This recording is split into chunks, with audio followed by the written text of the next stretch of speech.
Greetings Midgardians, Viking Gamer here, and this is part 15 of my single-player Doomstack versus multiplayer campaign series. So today we're playing as Beastmen, and we brought a bunch of CYGORS. So we have, what was that? 9 CYGORS, we have Morghush Shadowgate, and with a little bit of leftover money I used some Centigors.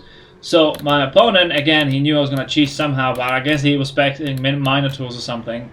Because when I showed up with a bunch of CYGORS, he's like, well, fuck. Which was quite funny, to be honest. Anyway, he brought Imric with his own bunch of dragons. So, as I mentioned in my dragon video, you know, this is the one that I was talking about. These dragons actually end up being quite efficient against CYGORS, funnily enough. Mainly, probably, it's because they can get here quickly. Like any other army, if they had to stand there, I could just bombard them with artillery, you know, until they would get to me. But obviously in this case he can get here quite fast with the dragons and then basically take them out. The breaths actually do a decent amount of damage. He brought 2 star dragons, 2 moon dragons and 2 sun dragons, and he also had 2 Illyrian Reaver archers, which was a smarter choice. You know, they can defend themselves a lot better than a mage can. But obviously the reason I do mage is because that's what you use in a single player rather than multiplayer. So, but against the player, this, of course, you can run around like this, basically avoiding and shooting at the same time. He's gonna annihilate my Centigors that way, and then he can, that way his units are on the ground and he doesn't have to worry about the automatic loss. Now look at that, one of my CYGORS is already shattered straight from the top, 2 minutes in. I try and have as many of them to shoot as possible, but of course the rest of them are tied up in melee, and he managed to kill my lord straight from the top, as he's wasn't very resistant, to be honest. And then basically just spam more dragons. They are stronger than melee. I mean, my CYGORS, they have really bad melee defense. Look at that, they have 17. Those dragons have what? Oh, can you stop doing that? The fucking wings are just getting away. This one. Yeah, that's just the sun dragon. It is 44. These guys have like, oh, there you go, 40, 50. So obviously in melee, they are not gonna do that well against something like a dragon. Against a bunch of melee units, they might have been fine. I mean, a small melee units, but a dragon, there you go, he does a little breath, and it actually does a surprising amount of damage for, you know, against the single entity units like this. And there you go, he's chasing away my broken ones, which means I can't really, they're not really gonna come back. I think this is the first time I saw a CYGOR trip. That was interesting.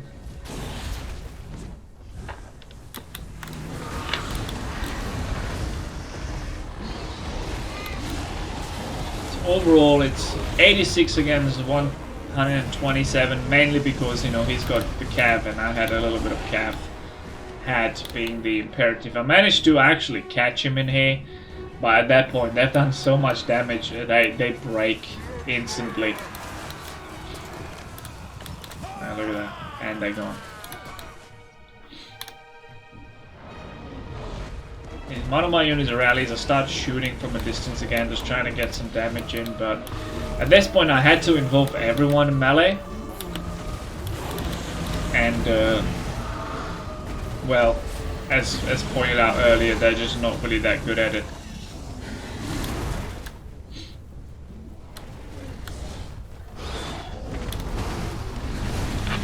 Again, just like with the Tree Man and other units, you know, I'm just kind of staring and doing nothing at this point. They're fighting back to back, just not doing a very good job of it.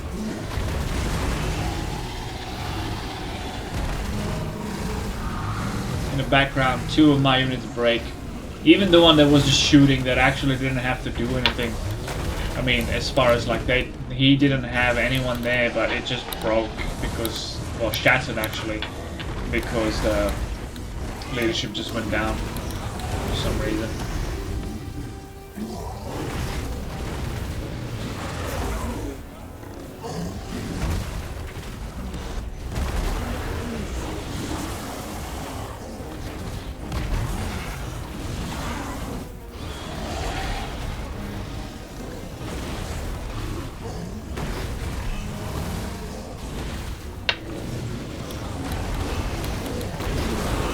It's actually hitting some of his own dragons, but I mean, I would presume that a breath attack is not really gonna hurt other dragons.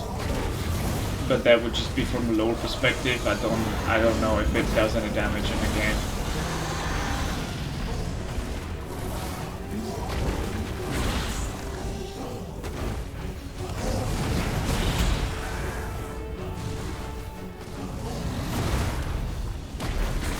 And there you have it. My unit shattered all of them. So yeah, there you go. That's the first one for the CYGORS. Off to the next one.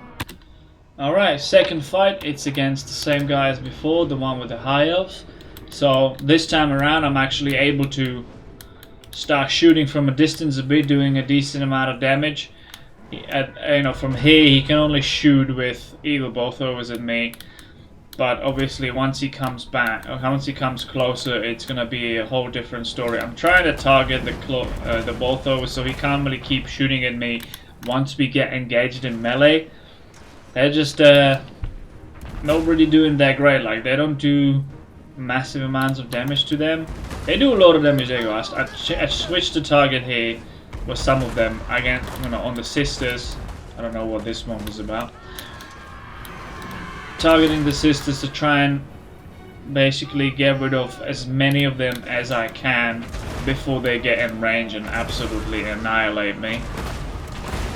They're doing a decent job of it. They're halfway down already. Whoa, that was creepy. And now this is what I mentioned earlier. Once he brings the lions in, he's gonna start biting off one of these. And that's gonna do so well against them. It's absolutely outrageous.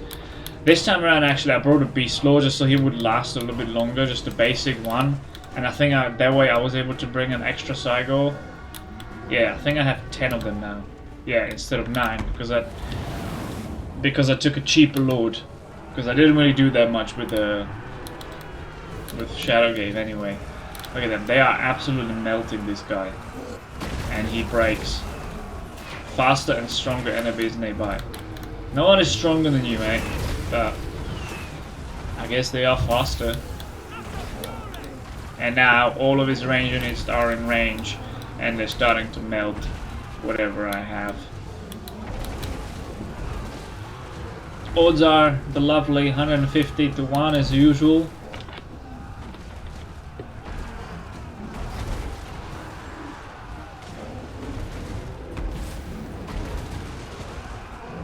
And much like last time, I can just sit and watch at this point.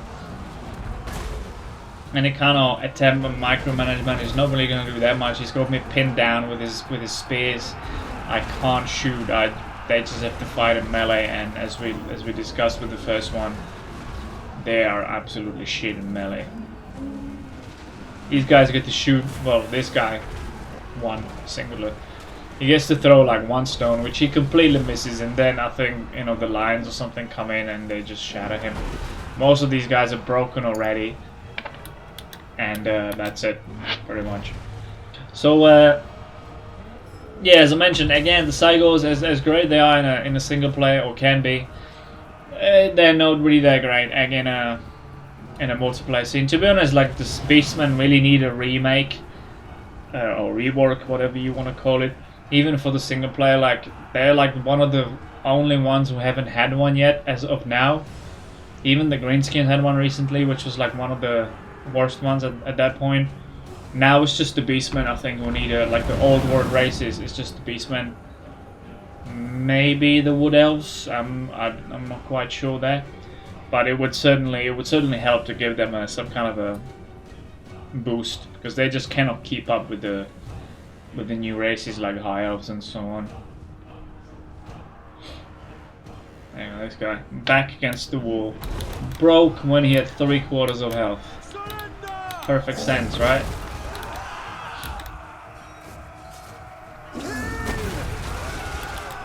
Right, smash a stone into 6 of them, killed no one. And again.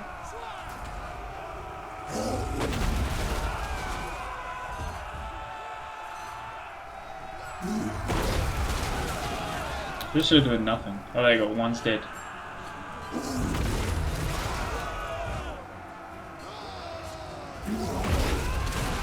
Doing like 200 tops damage. That's just ridiculous.